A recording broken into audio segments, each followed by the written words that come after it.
ఈ శూద్రుల జనోద్ధరణకు కృషి చేసే మహానుభావులు చాలా వరకు వాళ్ళ గురించి మనకు తెలియదు. చాతుర్వర్ణ వ్యవస్థలో సవర్ణ వర్ణాలు అవర్ణులు అన్ని రెండు విభాగాలుగా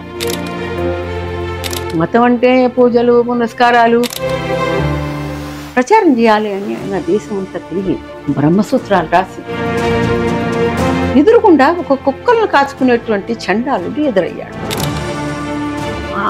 ఈ పూజలు పునస్కారాలు ఈ మూఢనమ్మకాలు ఇవన్నీ చూసి ఆయనకి ఏమీ అర్థం కాదు. హిందువులుగా క్రిస్టియన్లుగా మారిపోయిన వారందరినీ ఆర్య సమాజ పద్ధతులు వారిని హిందువులుగా తీసుకొచ్చాడు. ఈ సింధు నాగరికతని జాన్ మార్షల్ అవి ఆర్కియలాజికల్ ఎక్స్కవేషన్లో తవ్వి తీసినప్పుడు బ్రిటిష్ వారి సహాయంతో మహారాష్ట్ర అంతా ఆడపిల్లలకు బొళ్ళు పెట్టారు. ఆ దేవుడి యొక్క 4 వీధులు ఉంటాయి కదా, వాటిల్లో శూద్రులు నడవడానికి వీలేదు. చదువు వల్లే విముక్తి, చదువు వల్లే విమోచన, చదువు వల్లే వైభవం. శూద్ర స్త్రీల జనోద్ధరణ ఎలా జరిగిందంటారు? సమాజాన్ని బ్రిటిష్ ప్రభుత్వంతో కలిసి ప్రభావితం చేసినవాడు రాజా రామ్మోహన్. ఈ వితంతువులకి ఏమిటయ్యా పరిష్కారం? ఏంది భర్తపోతే ఇంకా వాళ్ళు వీరశైవలింగం పొందినారు. ఇంకా లోవర్ లెవెల్లో వితంతు శరణాలయం. నమస్తే. ఫస్ట్ ఎపిసోడ్లో మనం శూద్రులు అంటే ఏంటి, శూద్రులు ఎలా వచ్చారు, శూద్రులు పడిన కష్టాల గురించి తెలుసుకున్నాం. అయితే ఈ శూద్రుల జనోద్ధరణకు అంతో ఇంతో జరిగింది సమాజంలో, కాదని చెప్పలేం. అయితే ఈ శూద్రుల జనోద్ధరణకు కృషి చేసే మహానుభావులు చాలా వరకు వాళ్ళ గురించి మనకు తెలియదు. వారి గురించి తెలుసుకోవాలని ఉంది, కాస్త చెప్తారా? చాతుర్వర్ణ వ్యవస్థలో సవర్ణ వర్ణాలు అవర్ణులు అన్ని రెండు విభాగాలుగా, అంటే బ్రాహ్మణ క్షత్రియ వైశ్యులు సవర్ణులు, శూద్రులు అతి శూద్రులు అవర్ణులు. ఇలాంటి పద్ధతిలో ఈ సమాజం మనధర్మశాస్త్రంలో స్థిరీభూతమని క్రీస్తు శకం 2-3 శతాబ్దాల తర్వాత సమాజం అంతా వ్యాప్తి చెందింది. ఈ వర్ణధర్మాన్ని ఉత్తర దేశంలోనే కాదు, దక్షిణ భారతదేశానికి కూడా శుభ్రంగా పాకింది. ఇది దేశీయవాసులతో హెచ్చు భాగం దేశీయవాసులు ఉన్నటువంటి ప్రాంతమైనా కూడా సారస్వత బ్రాహ్మలు అని అక్కడ ఉత్తర దేశం నుంచి వచ్చి దక్షిణాదిలో సెటిల్ అయ్యి ఇక్కడ కూడా ఆ వేదాలు ఉపనిషత్తులు వేదాంగాలు మరి అది చాలా గొప్ప ఫిలాసఫీతో ఉన్నవి. ఉపనిషత్తులు అవన్నీ కాదనగలిగిన వారు ఎవరు లేరు. వాటిని అలాగే యజ్ఞాలు యాగాలు పూజలు పునస్కారాలు వీటన్నిటినీ ఈ బ్రాహ్మణాధిక్యతతో కూడినటువంటి ఈ సమాజ నిర్మాణానికి వాళ్ళు పునాదులు వేసి శుభ్రంగా ఇక్కడ కూడా బ్రాహ్మణ క్షత్ర వైశ్య ఆవర్ణులు వచ్చేసారు. శుభ్రంగా స్థిరీభూతం అయిపోయింది దేశం అంతా. ఇలాంటి పరిస్థితుల్లో సమాజ ఉద్ధరణ అంటే శూద్ర స్త్రీ జనోద్ధరణ అట్లాగైపోయింది అనమాట. అప్పుడు ఫస్ట్ ఈ మతంలో ఉద్ధరణ చేసిన వారు ఎవరంటే 6వ శతాబ్దంలో కాలనీలో జన్మించిన ఒక బ్రాహ్మణుడు శంకరాచార్యులు. ఆయన 20 ఏటనే సన్యాసం తీసుకుని వేదాంగాలు చదివి ఇది ఏదో గొప్ప మతం, దీన్ని నేను స్థిరీభూతం చేయాల, ఉపనిషత్తులు వేదాలు అది ఈ మతానికి మూలం, వీటిని నేను దేశవ్యాప్తి చేయాలి. మతం అంటే పూజలు పునస్కారాలు ఇలాని జన్మ ఇట్లా ఇది ఇలా ఇంతే కాదు, అసలు దీన్ని ప్రచారం చేయాలి అని ఆయన దేశం అంతా తిరిగి బ్రహ్మసూత్రాలు రాసి తర్వాత భగవద్గీతకు వ్యాఖ్యానం రాసి హిందూ దేశంలో 4 మఠాలు శక్తిపీఠాలు నిర్మించారు. ఆయన తన 33 ఏట చనిపోయాడు. అయితే ఆయన ప్రబోధించినటువంటి ముఖ్యమైన విషయం ఏంటంటే అద్వైత సిద్ధాంతం. ఏమిటి అద్వైతము? జీవాత్మ పరమాత్మ ఒక్కటే. ఈ చరాచర ప్రపంచంలో ఉన్నటువంటి ప్రతి పదార్థంలోనూ భగవంతుడు ఉన్నాడు, ప్రతీది భగవత్ స్వరూపమే ఆయన అని ప్రబోధించాడు. ఇంత చేసిన తర్వాత ఆయనకి ఇదంతా స్టడీ చేసి ఇంత చేసిన తర్వాత ఆయనకు అనిపించింది కాశీలో ఒకరోజు తన శిష్యులతో స్నానానికి వెళుతుంటే ఎదురుకుండా ఒక కుక్కలను కాచుకునేటువంటి చండాలుడు ఎదురయ్యాడు. ఆయనకి మనసులో చండాల పక్కకు తొలుగు అని చెప్పాలని అనిపించింది. అలా అడిగాడని అప్పుడు ఆ చండాలుడు నన్ను తొలగమంటావా, నాలో ఉన్న పరమేశ్వరుని తొలగమంటావా అని అడిగాడని.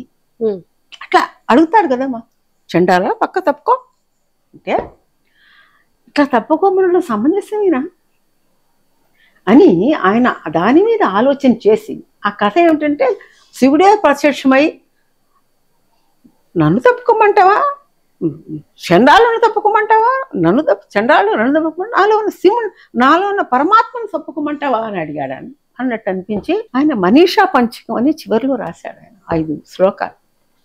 అందులో ఏం రాశాడంటే, చండాలుడు నీచ వృత్తి చేసుకునేవాడైనా సరే నాలోనూ ఉన్న పరబ్రహ్మ స్వరూపం నీలో ఉన్న పరబ్రహ్మ స్వరూపం ఒకటే అని చెప్తే అతన్ని నేను గురువుగా స్వీకరిస్తాను అని ఈ తత్వాన్ని ఆయన రాశాడు. అయితే దీన్ని ఆచరించి వర్ణ వ్యవస్థని ఈ విధంగా ఆయన ప్రశ్నించాడు. ఇది సరైంది కాదు, అసలు ఏమిటి వ్యత్యాసాలు, దీన్ని ముందుకు తీసుకుపోకుండా వర్ణ వ్యవస్థ పునాదులు కానీ ఏ విధమైన చలనం కలిగించకుండా ఆయన చనిపోయాడు. ఆయన్ని కూడా ఆ బ్రాహ్మలే ఈ బ్రాహ్మణాధిక్యతను ఈయన ప్రశ్నిస్తున్నాడని ఆయన చంపించేశారు అంటారు. విషప్రయోగం చేసి చనిపోయాడు. తర్వాత 1000 సంవత్సరాల కాలంలో వచ్చినవాడు రామానుజుడు. ఈయన తమిళనాడులో పుట్టాడు. సద్బ్రాహ్మడు. వేదాంగాలన్నీ చదువుకుని ఆయనకు అనిపించింది ఆయన చిన్న వయసులోనే బ్రాహ్మణులోనే వ్యత్యాసం ఆయన కనిపెట్టాడు. నా గురువు గారింటికి వెళితే గురుపత్ని స్నానం చేసి గురుపత్ని వండిన ఆహారాన్ని పెట్టి మళ్ళా స్నానం చేసి తడి బట్టలతో భోజనం వండి గురువు గారికి పెట్టింది.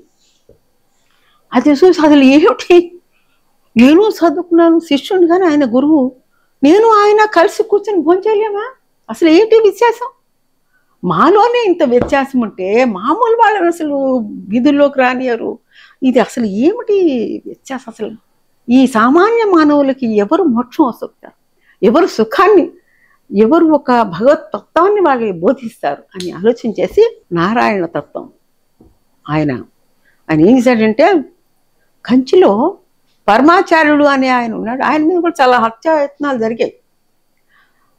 పరమాచార్యుడు అనే ఆయన జీవిత రహస్యాన్ని చెప్పే శ్లోకం ఒకటి, అంతిమ శ్లోకం అని ఉంది, అది చెప్తాడు. అంటే ఆయన దగ్గర ప్రయాణం అయ్యి ఏదో 17 సార్లు 19 సార్లు పెడితే ఆయనకు విసుగు పుట్టి, సరే నేను చెప్తా నీకు, కానీ ఎవ్వరికి చెప్పకు, వేరే వారికి చెప్తే వాళ్ళకి నీకు నరక ప్రాప్తి వస్తుంది అంటే సరే అని చెప్పన్నాడు. ఏం లేదు, నమో నారాయణాయ నమః అనుకో,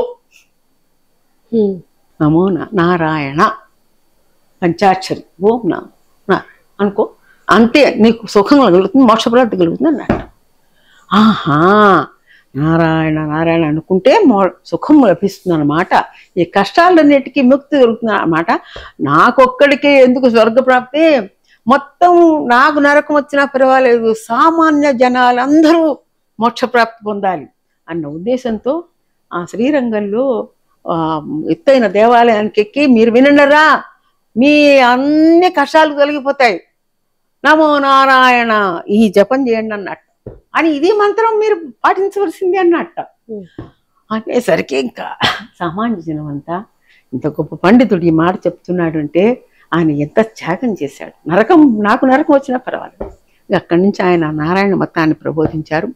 సర్వమానవ సమానత్వం, పంచశుద్ధులు ప్రవచించి శిష్యగణంతో ఆచరింపచేసి 110 సంవత్సరాలు జీవించి మరి భారతదేశం అంతా పర్యటించి ఈ అందరూ సమానమే అనేదాన్ని, ఈ శూద్రకు అన్ని కులాల్లోనూ వాళ్ళకి ఇంటి పేరు ఇచ్చారు. అట్లాగే ఆయన శిష్యులు శూద్ర కులాల వాళ్ళందరికీ కూడా ఈ పంచవిధుల్ని ప్రబోధించి ఆచారవంతుల్ని చేసి, మరి ఈ మాదిగుల్లో మాలదాసరులను ఉంటారు, హరిభక్తి మన హరిదాసులు వస్తారే వారంతా వీరే, వైష్ణవ సంప్రదాయంలో అందరూ జీవించేటట్టుగా, అందరూ నారాయణుని కొలిచేటట్టుగా ఆయన ఒక సత్సంప్రదాయాన్ని వేశాడు. సర్వమాన సమానత్వాన్ని ఆయన ప్రశ్నించాడు. కానీ వర్ణ వ్యవస్థని ఆయన ఏం చేయలేకపోయారు. తర్వాత వచ్చినవాడు దయానంద సరస్వతి. 18వ శతాబ్దం అంతా కూడా ఎవరు ఏం చేయలేకపోయారు. 18వ శతాబ్దంలో రాజా రామ్మోహన్ రాయ్, ఈశ్వర్చంద్ర విద్యాసాగర్ వాళ్ళు ఏం చేశారనేది నేను తర్వాత చెప్తాను. 1821లో మహాత్మా ఫూలే, 1827లో దయానంద సరస్వతి, 1827లో అటు ఇటు కొంచెం 18వ శతాబ్దం మొదట్లో, 19వ శతాబ్దం మొదట్లోనే వీరిద్దరు జన్మించారు. ఎవరు? ఫూలే గారు మహారాష్ట్ర, దయానంద సరస్వతి ఉత్తర దేశంలో, గుజరాత్. ఆయన దయానంద సరస్వతి బ్రహ్మవైశ్య కుటుంబంలో జన్మించి ఈ పూజలు పునస్కారాలు, ఈ మూఢనమ్మకాలు ఇవన్నీ చూసి ఆయనకి ఏమీ అర్థం కాలేదు. ఆయన కూడా అన్నీ చదివాడు, వేదాలు ఉపనిషత్తులు అన్నీ చదివి దేశమంతా పర్యటించి వర్ణ వ్యవస్థ వల్లనే హిందూ సమాజం నాశనం అయిపోతుంది, మతం నాశనం అయిపోతుంది. ఎందుకని? 19వ శతాబ్దం వచ్చేసరికి హిందువుల్లో కింద జాతుల వారంతా మహమ్మదులుగానే మారిపోతున్నారు, ముస్లింలుగా మారిపోతున్నారు, ఇలా క్రిస్టియన్లుగా మారిపోతున్నారు. ఎందుకంటే అక్కడ సమానత్వం ఉంది, వాళ్ళకి గౌరవం ఉంది, వాళ్ళకి ఉపాధి లభిస్తుంది, గౌరవం లభిస్తుంది, విద్య లభిస్తుంది, అట్లా వెళ్ళిపోతున్నారు. ఇంకా ఆయన ఆర్య సమాజం అనే సమాజాన్ని స్థాపించారు. ఆర్యులు మొదట్లో మన దేశానికి వచ్చినప్పుడు వర్ణ వ్యవస్థ లేదు. వర్ణ వ్యవస్థ ఉన్నా కూడా అందరూ సమానమే. దానికి ఆయన దేన్ని ఆధారంగా తీసుకున్నారంటే, ఆర్యులు ప్రకృతి పూజారు, అంటే ప్రకృతిని పూజించేవారు. వర్షం, ఉదయం, సూర్యుడు, పంచభూతాలని దాన్ని ఆధారంగా తీసుకుని భగవద్గీతలో చాతుర్వర్ణ మయా సృష్టం గుణకర్మ విభాగచ అనేటువంటి ఆ శ్లోకాన్ని ఆధారంగా గుణకర్మల వల్ల వర్ణం అంటే ఒక్క స్వభావం వల్ల మనం చేసే పనిని బట్టి మన వర్ణం కానీ జన్మతః కాదు అని ఈ వర్ణ వ్యవస్థను ప్రశ్నించి, జన్మతః వచ్చే ఈ వర్ణ వ్యవస్థను ప్రశ్నించి ఆయన ఆ గ్రంథం రాశారు. ఆర్య సమాజ విధుల్ని, ఆర్య సమాజాన్ని స్థాపించాడు ఆయన. మొత్తం దేశమంతటా శాఖల్ని పెట్టాడు. వాళ్ళు ఇప్పటికీ పనిచేస్తున్నారు, వాళ్ళు వివాహాలు చేస్తున్నారు. వాళ్ళ ఉద్దేశం ఏంటంటే ఆడపిల్లలు మగపిల్లలు సమానం, ఆడపిల్లలు మగపిల్లలు చదువుకోవాలి, మరి ఎవరికి నచ్చినటువంటి విద్య వారు నేర్చుకోవాలి, వారి వృత్తులను బట్టి ప్రవృత్తులను బట్టి వాళ్ళ ఉద్యోగాలు, వాళ్ళ పనులు, దాన్ని బట్టి వాళ్ళ ఆ వర్ణం వారిని పిలవండి, ఏం పర్వాలేదు. మరి ఆడపిల్లలు 18 సంవత్సరాలు వస్తే కానీ వివాహం చేసుకోకూడదు, వాళ్ళు కూడా చదువుకోవాలి, సమానమే, స్త్రీలకు పునర్వివాహం చేయాలి. ఇలాంటివన్నీ ఆయన ప్రతిపాదించి, ఇప్పుడు ఇంకా అంతేకాదు హిందువులుగా క్రిస్టియన్లుగా మారిపోయిన వారందరినీ ఆర్య సమాజ పద్ధతులు వారిని హిందువులుగా తీసుకొచ్చాడు ఆయన. ఇందులో కాస్ట్ ప్రసక్తి ఉంది, వర్ణ ప్రసక్తి లేదు. ఎందుకు? నువ్వు చేసే పనిని బట్టి నీ వర్ణం పిలవాలనుకుంటే. ఇప్పుడు మా కుటుంబం ఉందంటే 4 వర్ణాల వారు ఉన్నారు. చదువులు చెప్పేవాళ్ళంతా బ్రాహ్మణులు, ఉద్యోగాలు చేసేవాళ్ళు, ఇంకా టెక్నోక్రాట్స్ అంతా ఇంకేదో వ్యవసాయం చేసేవాళ్ళు వాళ్ళు ఉన్నారు, వాళ్ళు శూద్రులు. ఏమన్నా పిలువు, వాళ్ళ వృత్తులను బట్టి పిలవాల్సిందే. వ్యాపారం చేస్తున్నారు వాళ్ళు, వయస్సులు, అందరూ కలిసే ఉంటారు. ఈ విధమైనటువంటి సమాజాన్ని ఆయన ఉత్తర భారతదేశం అంతా ఈ ఐడియాలజీ చేశారు. దక్షిణ భారతదేశంలో కూడా వచ్చింది. ఇది మెయిన్గా శూద్రవర్ణం వారిని ఉద్ధరించడానికి, వారికి చదువు చెప్పడానికి ఉపయోగపడింది. తర్వాత స్త్రీ సమానత్వానికి ప్రతిపాదన చేసింది. ఉత్తర దేశంలో బాగా నెలకొంది. ఆయన కూడా 53 సంవత్సరాల్లో చనిపోయారు.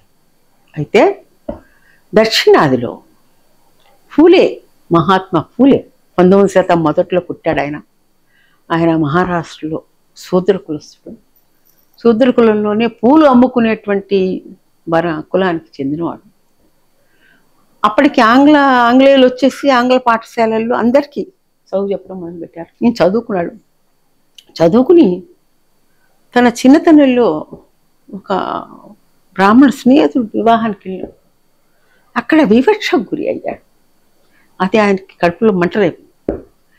ఈ సమాజం ఏంటి ఇట్లా ఉంది, ఈ సవర్ణులు ఏమిటి, అవర్ణులు ఏమిటి, శూద్రులు ఎందుకు వాళ్ళ పక్కన కూర్చుని భోజనం చేయకూడదు, వాళ్ళతో వివాహం చేసుకోకూడదు, ఆడపిల్లలు ఏంటి ఇంట్లోంచి బయట రాకూడదు, వాళ్ళకి చదువు సంధ్యలు లేవు, ఇదేమిటి సమాజం అని ఆయన ప్రశ్నించి ఆయన కంకణం కట్టుకున్నాడు. ఆయనకి కొందరు బ్రాహ్మణ మిత్రులు ఉండేవారు. వారి ద్వారా ఈ పురాణాలన్నీ చదివాడు. చదివి పురాణాలన్నీ కూడా ఆర్య నిర్మితమైనవి, ఆర్య పండితులు రాశారు. ఆర్య రాజులకు అనుకూలంగా వాళ్ళు జయించారు కనుక వాళ్ళకి అనుకూలంగా రాసుకున్నారు. కానీ జరిగింది అది కాదు. ఇది జరిగింది 2 తెగల పోరాటం. ఇది ఆర్య దేశీయవాసుల పోరాటాలు ఇవన్నీ అని ఈ పురాణ గాథలన్నీ తిరిగి రాశాడు ఆయన. ఇప్పుడు నేను మొదటి భాగంలో ఏమేమి చెప్పానో అది ఆయన గులాంగిరి అనే పుస్తకంలో రాశాడు. అప్పటికి ఆయనకి ఆధారాలు పురాణాల్లో కనపడేటువంటి విషయాలే తప్ప వేరే ఆధారాలు ఏం లేవు.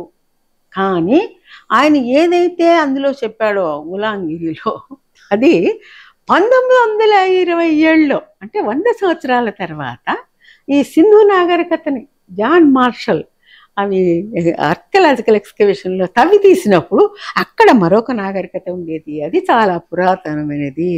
వాళ్ళ యొక్క జాతీయ ప్రవృత్తి పద్ధతి అవన్నీ వేరు. వాళ్ళే ఈ దేశ మూలవాసులు, ఈ ఆర్యులు బయట నుంచి వచ్చిన వారు అనేదాన్ని అది ప్రతిపాదిస్తాం. అదే కాకుండా సాంకృత్యాయన్, రాహుల్ సాంకృత్యాయన్ అని నార్త్ ఇండియా పండితుడు, ఆయన కూడా ఈ గాథలన్నీ చదివి ఈ ఆర్యులు బయట నుంచి వచ్చారు అని, ప్రళయన కాలంలో వచ్చారు అని స్థిరీభవించారు. ఈయన ఏం చేశాడు, గులాంగిరి అనే బుక్ ఇప్పటికీ నువ్వు చదివితే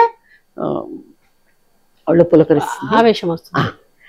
ఆ విధంగా శూద్రుల యొక్క వివేకనింగ్ తర్వాత ఇక సత్యశోధక సమాజ్ అని ఒక సమాజాన్ని పెట్టాడు.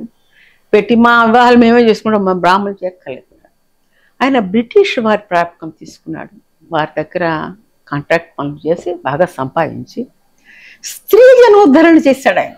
ఓకే, ఎట్లా చేశాడంటే తన భార్య, ఈయన వెళ్ళి ఆడవాళ్ళకి చదువు చెప్తామంటే ఎవరు చదువు చెప్పించుకోరు కాబట్టి ఏం చేశాడు, తన భార్యకి చదువు నేర్పాడు. ముందు నేర్పి ఆవిడికి ఫతిమా బేగం అని ఒక స్నేహితుడు చెల్లెలు, ఆవిడ స్నేహితురాలి, వీరిద్దరూ బ్రిటిష్ వారి సహాయంతో మహారాష్ట్ర అంతా ఆడపిల్లలకు బళ్ళు పెట్టారు.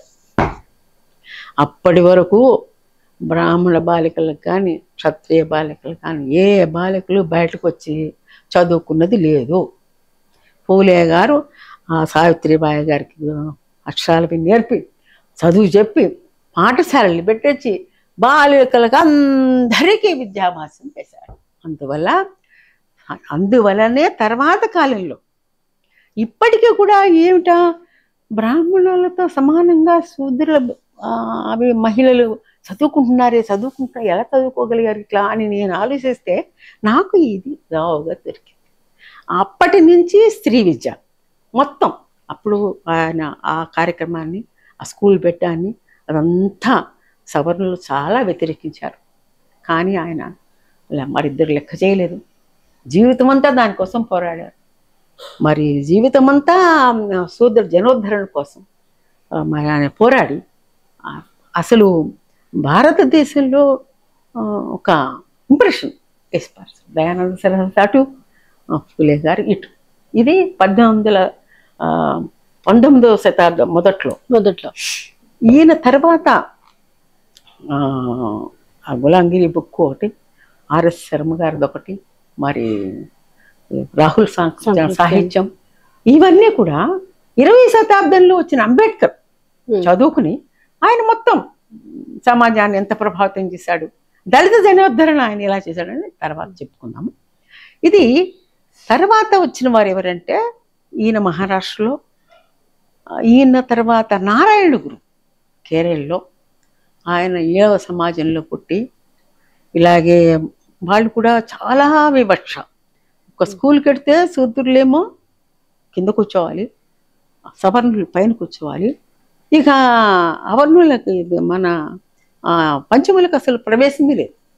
మరి అంబేద్కర్ గారు కిటికీ దగ్గర కూర్చుని కదా చదువుకున్నారు. ఆ పరిస్థితిలో ఆయన చదువుకుని మరి సన్యసించి వివాహం చేసుకుని వదిలేశాడు. రామానుజుడు కూడా వివాహం చేసుకుని భార్యను వదిలేశాడు. ఈయన కూడా వదిలేశాడు. నాది ఇది కాదు, నేనేదో చేయాల్సింది ఉంది అని చెప్పేసి ఈ శూద్రుల పక్ష వివక్ష ఏమిటి, దీన్ని నేను పోగొట్టాలి, దీన్ని జావు చెప్పాలి, వీళ్ళకు ఒక దారి చూపించాలి అని చెప్పేసి ఆయన చాలా సంవత్సరాలు దేశదిమ్మరిగా సన్యాసి తిరిగి శిష్యగణాన్ని పోగు చేసుకుని అరువిపురం అనే ప్రదేశంలో పారే నదిలోంచి ఒక రాయి తీసి ఆ కొండ మీద పెట్టి తన చుట్టూ పరివేష్టింపబడినటువంటి ఆ శూద్ర జనాలకు దానికి అభిషేకం చేయించి ఆ రాత్రి ఒక శివుని స్థాపించాడు, శివ విగ్రహాన్ని. ఇది ఏమిటి అని ప్రశ్నించిన సవర్ణులకి ఇది శూద్ర శివుడు అని జవాబు చెప్పాడు. మీ శివుడిని మీరు పూజించుకోండి, మా శివుడిని మేము పూజించుకుంటాం. ఆ విధంగా ఆయన ఏం చేశారంటే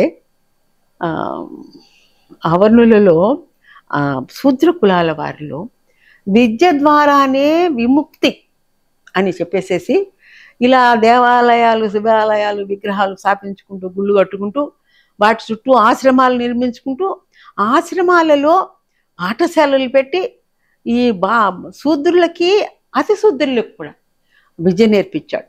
విద్య వలనే విమోచనం, విద్య ద్వారా పరిశుద్ధి, ముందు మనస్సు భక్తి ద్వారా మానసికమైన పరిశుద్ధి, తర్వాత శారీరక శుద్ధి. ఇవి పాటించండి. ఈ తాగుడు మానేయండి, మీ కులవృత్తి తాగడమైనా సరే దాన్ని తీసిపారేయండి, అందరూ చదువుకోండి, అందరూ సదాచార పరులు కండి, భక్తి పరులు కండి, మంచి ప్రవర్తన ద్వారా మీ భగవంతుడిని మీరు కొలుచుకోండి అని చెప్పి నారాయణ భట్టాన్ని శివుళ్ళని మొత్తము దళితుల్లో శూద్ర జాతిలో ఒక అవేకనింగ్ తీసుకొచ్చాడు. ఆయన ఏం చేశాడు, ఆయన యొక్క ప్రభావం సవర్ణుల మీద కూడా పడి వాళ్ళకు కూడా తారద్రాచారాలు ఉండేవి. బ్రాహ్మణ నాయర ఆ కుటుంబాలు, క్షత్ర నాయర్ కుటుంబం వాళ్ళంతా వాళ్ళందరూ కూడా ఈయన యొక్క మతాన్ని అవలంబించి ఇప్పుడు కేరళలో వర్ణాంతర వివాహం అంటే అది విషయమే కాదు, కులాలు లేవు, వర్ణాలు లేవు, అది ఒక పరిస్థితి అంత పరిష్కారం చేశాడు ఆయన. నారాయణ గురు సమకాలీకులు, ఆయన కన్నా జూనియరు. ఇటు కేరళలో నారాయణ గురు, ఇటు ఈ తీరం తూర్పు తీరంలో పెరియార్. ఈయన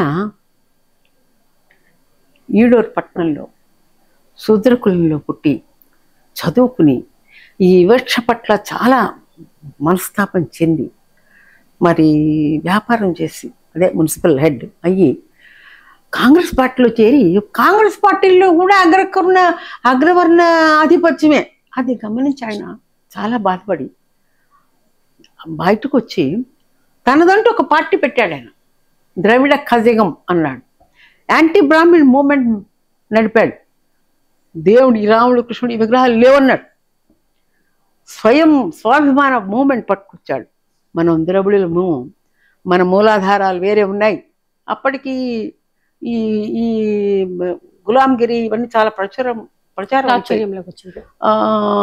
ఈయన ఈ వచ్చే పరిస్థితికి 20వ శతాబ్దానికి దరిదాపు. ఇప్పుడు ఈయన పెద్ద వయసు వచ్చేసరికి అంబేద్కర్ వచ్చేసరికి ఆయన యాంటీ బ్రాహ్మణ్ మూమెంట్ నడిపి అక్కడ తిరువాన్కూరు సంస్థానంలో కాంగ్రెస్ పార్టీ తరఫు నుంచి వెళ్ళి అక్కడ వైకోం సత్యాగ్రహం చేశాడు ఆయన.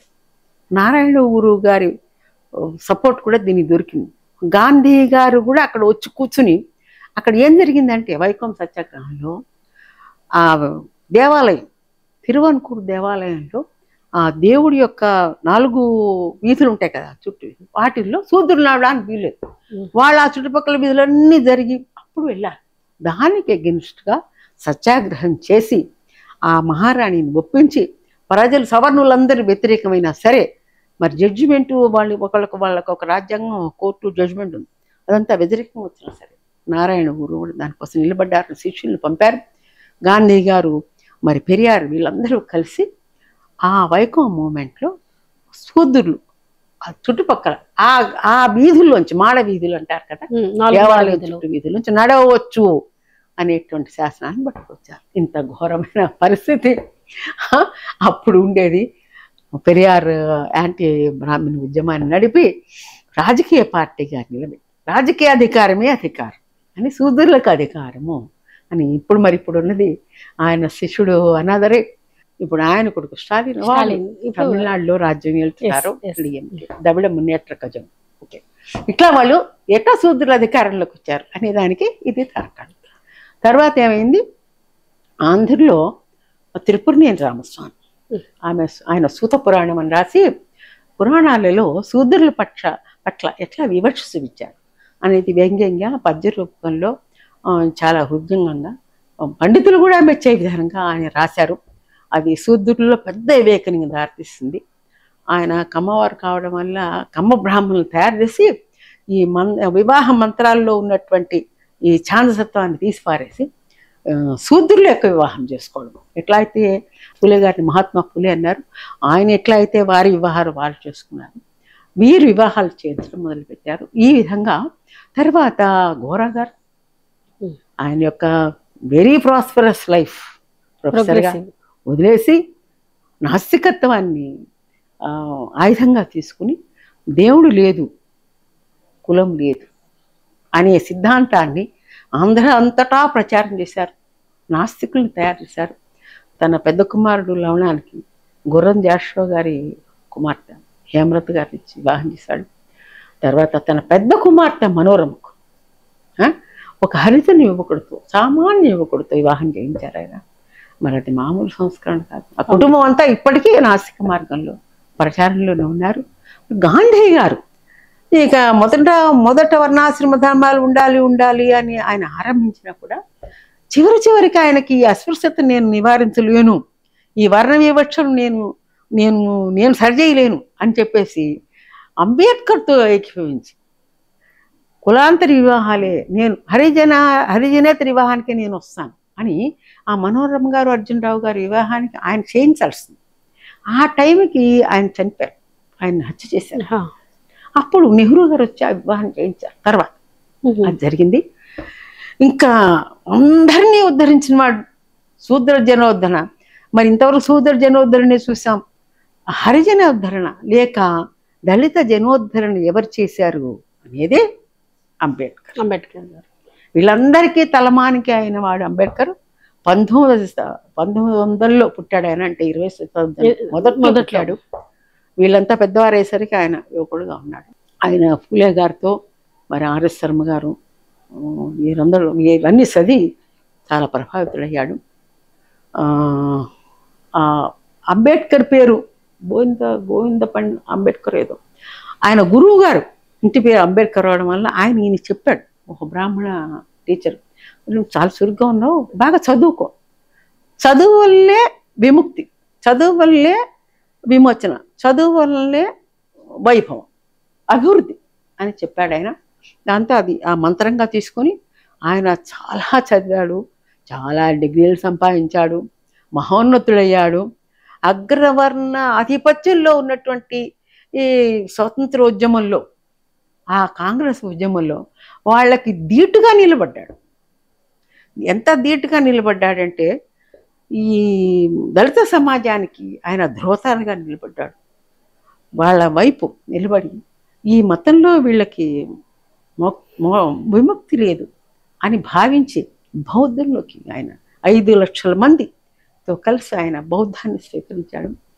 ఆయన ఎనిహిలేషన్ ఆఫ్ కాస్ట్, ఆయన కుల వ్యవస్థని క్షుణ్ణంగా పరిశీలించి ఈ వ్యవస్థ ఇలాగే ఉంటే మాత్రం ఈ వ్యత్యాసాలు పోవు, కాబట్టి కుల నిర్మూలన జరగాలి అన్నాడు.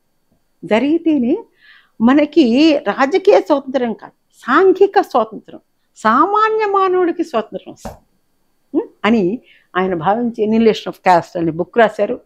చాలా గొప్ప గ్రంథం. దాని ప్రకారము కులాంతర వివాహాలు ఒక ముఖ్యమైన మార్గం.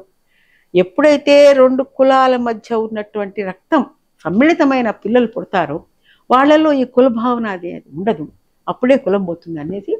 ఇంకా ఈ అణగారిపోయిన వర్గాలందరూ కూడా వీళ్ళు పైకి రావాలంటే, సాంఘికంగా, ఆర్థికంగా, రాజకీయంగా పైకి రావాలంటే వీళ్ళకి రిజర్వేషన్ ఉండాలి అని చెప్పేసి రాజ్యాంగంలో ఎస్సీ ఎస్టీలకు రాజ్యాంగంలో రిజర్వేషన్, ఆ షెడ్యూల్ ప్రకారం అందులో ఉన్న క్యాస్ట్ అనేది రిజర్వేషన్ కల్పించిన వాడు ఆ మహానుభావుడు ఆయన. స్పెషల్ మ్యారేజ్ యాక్ట్ చేసిన వాడు ఆయన. ఆ మహానుభావుడు మొత్తం స్త్రీ శూద్ర జనోద్ధరణకు అగ్రగామిగా నిలిచాడని చెప్పచ్చు. దాదాపు 5,000 సంవత్సరాల నాటి చరిత్రని తిరిగి మాకు ఒకసారి గుర్తు చేశారు. తెలియని విషయాలు కూడా ఈ తరం వాళ్ళు తెలుసుకునేటట్టు చాలా వివరాత్మకంగా చెప్పారు. అయితే శూద్రుల జనోద్ధరణ గురించి ఇంతవరకు చక్కగా వివరించారు. శూద్ర స్త్రీల జనోద్ధరణ ఎలా జరిగిందంటారు? దాని గురించి కూడా ఒకసారి చెప్తే బాగుంటుంది. శూద్ర స్త్రీలే కాదు, స్త్రీలు అందరూ కూడా అణచబడ్డారు ఈ వ్యవస్థలో. అది మనం చెప్పుకున్నాం. దాదాపు బ్రిటిష్ వారు 1600లో వస్తే 1800, 1700 మధ్య వరకు కూడా ఈ అసలు మన సంస్కరణ అంటే స్త్రీ జనోద్ధరణ, శూద్ర జనోద్ధరణ. ఇందులో మొట్టమొదట సమాజాన్ని బ్రిటిష్ ప్రభుత్వంతో కలిసి ప్రభావితం చేసిన వాడు రాజా రామ్మోహన్ రాయ్. ఆయన 18వ శతాబ్దం, ఈ పూలే వీరంతా 19, అంబేద్కర్ గారు 20. ఆయన రాజా రామ్మోహన్ రాయ్ రాజవంశస్థుడు.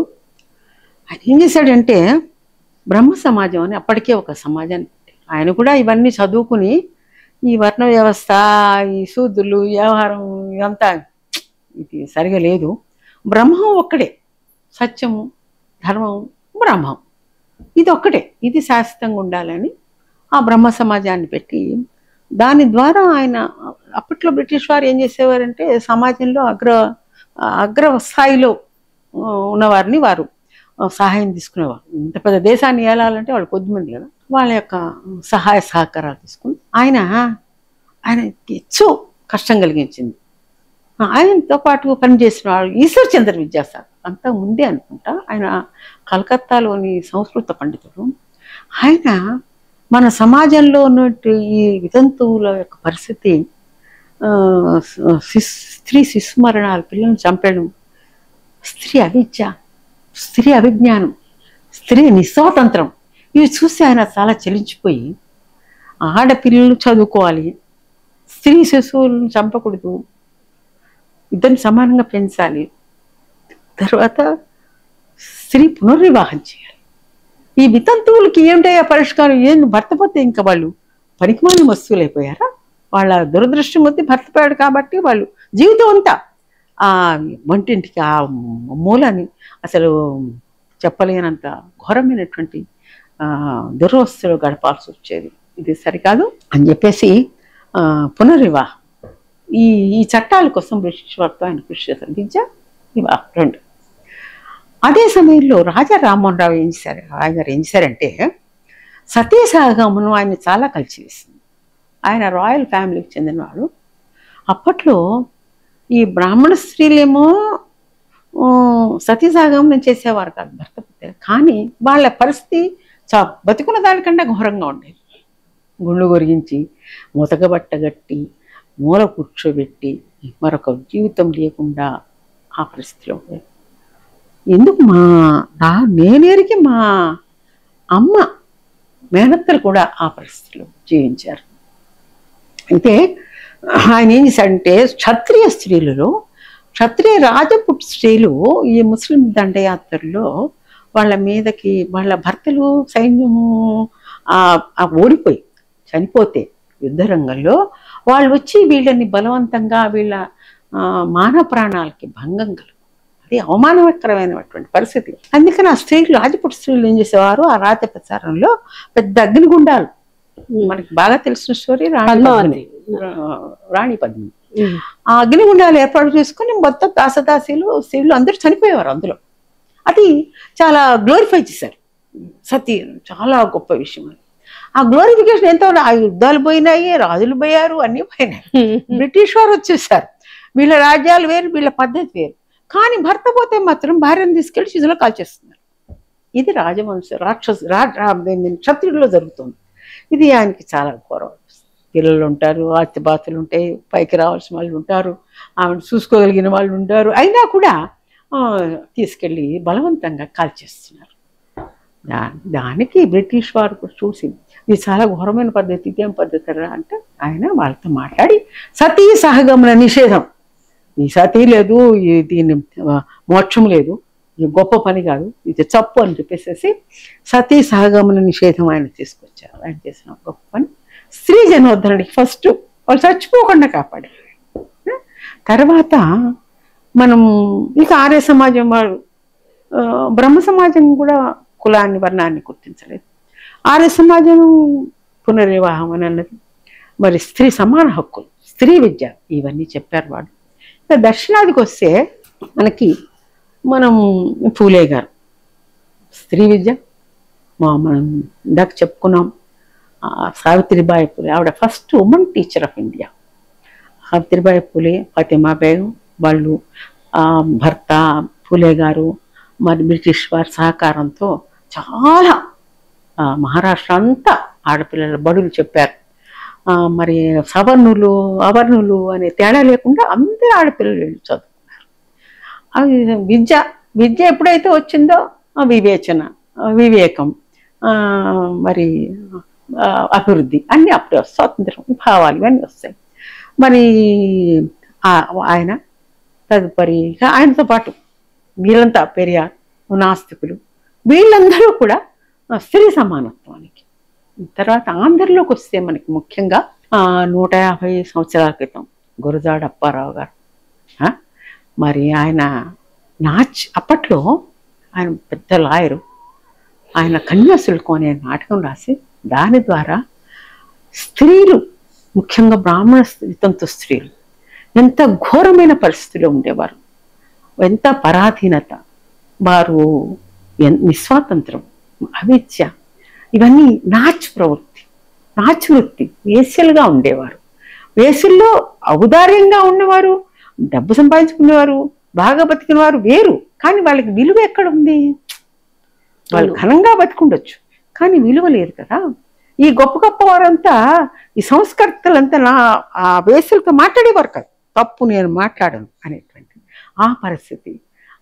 ఆ విముక్తి కోసం ఆయనతో పాటు వీరేశలింగం పంతులు గారు ఇంకా లోవర్ లెవెల్లో వితంతు శరణాలయం అది పెట్టి, దాని పేరు శ్వేతకారిణి సమాజం రాజమహేంద్రవనంలో పెట్టి, వితంతు స్త్రీలను మీరు ఏం పొరపాట్లు చేయకండి, వెళ్ళిపోకండి, మీ ఇంట్లో వాళ్ళు పొమ్మనంటే దగ్గరకు వచ్చి ఉండండి, అక్కడ వితంతువులు పెట్టి వారికి సంస్కర్తలైనటువంటి పెద్దవాళ్ళతో ధన సహాయం ఉంటుంది.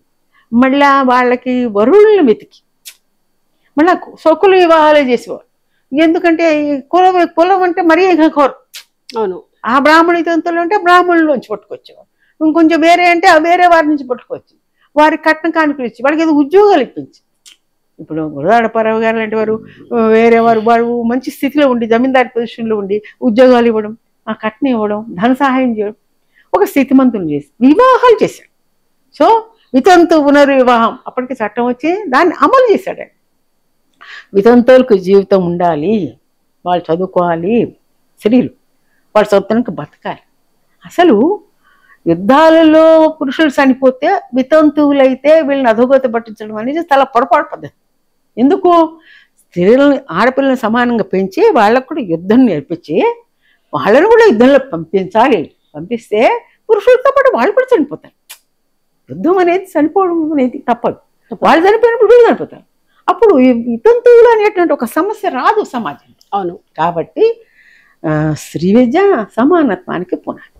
ఆ విధంగా వీరేశలింగం గారు, మరి కందుకూరి వీరేశలింగం, గురజాడ అప్పారావు గారు, ఆయన కన్యాశుల్కం ఎంత వివేకనింగ్, ఇది ఆయన వాళ్ళంతా కృషి చేశారు. తర్వాత కాలంలో మన సమాజము వితంతు వివాహం అంటేనే చాలా జంకే పరిస్థితి నుంచి అందరూ వితంతు తమ ఆడపిల్లలకి వివాహాలు చేయాలి. ఇప్పుడు మామూలు అయిపోయింది, సర్వసాధారణం అయిపోయింది. ఇంకా మల్లాది సుబ్బమ్మ గారు, అందరిలో వేరే రాష్ట్రాల మాటల్లో ఉన్న మల్లాది సుబ్బమ్మ గారు, ఆవిడ సుమారు 90 సంవత్సరాల పైన బతికి, ఆవిడ చిన్నప్పుడు పరిస్థితులు గమనించి ఈ బాల్య వివాహాలు, అందులో వ్యత్యాసంతో వివాహం, వాళ్ళ వితంతువులు కావడం, వాళ్ళ దుస్థితి, వాళ్ళ నిస్వాతంత్రత అది చూసి ఆవిడ చెలించిపోయి స్త్రీ సమానత్వం కోసం, స్త్రీ విద్య కోసం, మరి కులాంతర వివాహాల కోసం, ఆదర్శ సమాజం కోసం, స్త్రీ జనోద్ధరణ కోసం ఆవిడ జీవితం అంతా మంచి రచనలు చేస్తారు. రచనలు, మరి ఆవిడ ఆశ్రమం పెట్టారు. తర్వాత ఎన్ని చేశారు అన్ని. అసలు చివరికి సినిమా ఉంటే సినిమాలో కూడా చెప్పారు.